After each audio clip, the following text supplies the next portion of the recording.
Hi friends, কেমন আছো সবাই? দ্য কুকিং উইন্ডো চ্যানেলে তোমাদের স্বাগত জানাই। পাবদা মাছের ঝাল তো তোমরা সবাই খেয়েছো। একবার আমার মতো করে বানিয়ে খেয়ে দেখো তো কেমন লাগে।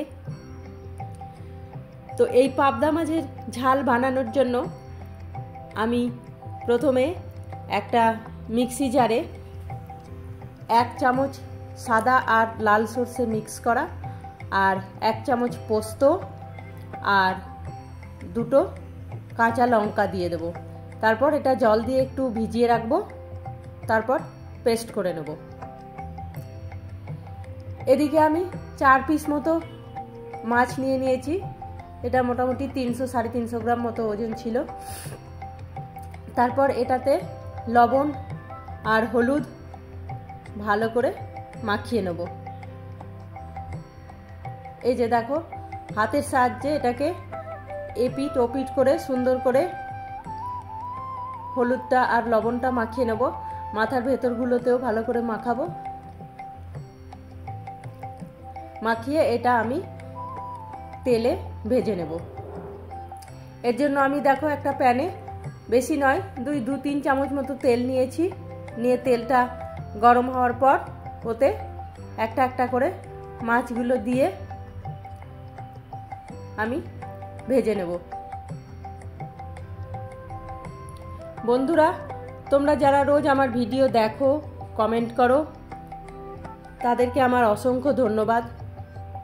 আর যেসব নতুন বন্ধু আমার ভিডিও দেখছো, তাদের কাছে আমার রিকোয়েস্ট, চ্যানেলটা সাবস্ক্রাইব করে নিও আর পাশের বেল আইকনটা প্রেস করে দিও। তাহলে আমি যখনই কোনো নতুন ভিডিও আপলোড করব তোমাদের কাছে নোটিফিকেশান চলে যাবে। আর আমার এই সুন্দর সুন্দর টেস্টি রেসিপিগুলো তোমরা কখনোই মিস করবে না। এই যে দেখো, মাছটা না আমি 2-3বার উল্টে দিয়েছি। এইভাবে একবার এদিকটা উল্টে মোটামুটি লাল লাল করে আমি মাছগুলো ভেজে নিলাম। এই যে এই পাশটা হয়ে গেছে, এবার উল্টো দিকটাও হয়ে গেছে। এবার তুলে নেব মাছগুলো। এবার ওই তেলটাতেই আমি একটু কালো জিরে দিয়ে দেব। নিয়ে ওটাকে একটু ভালো করে ভেজে নেব। তারপর ভাজা হয়ে গেলে ওতে আমি 2টো টমেটো খুব ছোট ছোট করে কেটে রেখেছিলাম, সেই টমেটো 2টো দিয়ে দেবো। তোমরা চাইলে এই টমেটোটা পেস্ট করেও দিতে পারো। আমি ওটা কুচিয়েই দিলাম।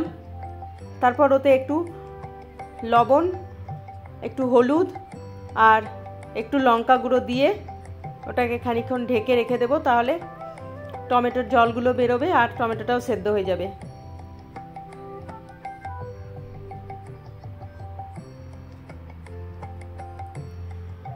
এই যে দেখো, টমেটোটাও সেদ্ধ হয়ে গেছে। এবার এটাকে আমি হাতায় করে একটু ম্যাশ করে নেব।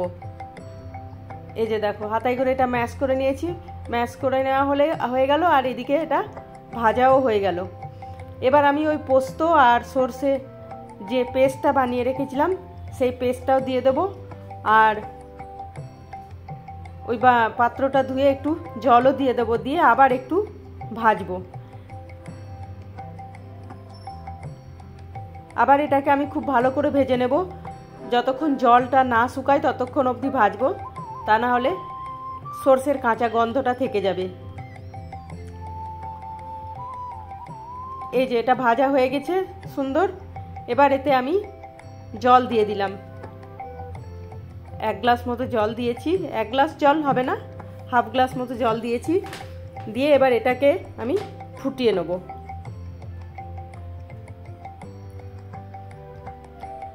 এই যে দেখো, ফুটতে শুরু করেছে। আমি এবার আরও একটুখানি লবণ দিয়ে দিলাম, খুব বেশি নয়, কারণ টমেটোতে লবণ দিয়েছি, আবার মাছে তো লবণ দেওয়াই আছে, সেই জন্য অল্প একটু যতটা জল দিয়েছি অতটুকু লবণ দিলাম। দিয়ে এবার ওই ভাজা মাছগুলোও ফেলে দেব। দিয়ে একটু ফুটিয়ে নেব। আমার রান্না যদি তোমাদের পছন্দ হয় তাহলে একটা লাইক আর কমেন্ট অবশ্যই করে দিও। আর তোমরা পাবদা মাছের ঝাল কেমন করে বানিয়ে খাও সেটাও আমাকে কমেন্টে জানিও। তোমরা সবাই ভালো থেকো, সুস্থ থেকো। আর রোজ একবার করে চলে এসো আমার রেসিপি দেখার জন্য। আজ তাহলে এই পর্যন্তই, কালকে আবার দেখা হবে নতুন একটা রেসিপি নিয়ে। ধৈর্য ধরে আমার রেসিপিটা দেখার জন্য তোমাদেরকে অসংখ্য ধন্যবাদ। বাই।